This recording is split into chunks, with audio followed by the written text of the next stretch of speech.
Olunaku olwaleero ffe nga National Unity Platform tuze mu bungi okwegatta ku bantu baffe bannaffe mu struggle okusingira ddala famire ya Dr. Kizza Besigye abaavaayo ne basaba ekereziya okujja wano basabire Dr. Besigye n'abasibe bonna bonna.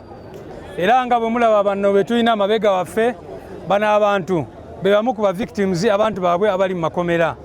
Tubadde tuze nabo olunaku olwaleero nga tulowooza tugenda kusobola tusabire Dr. Besigye ate tusabire n'abasibe bonna bonna n'abantu baffe abaabuzibwawo abattibwa n'ebirala bwe bityo.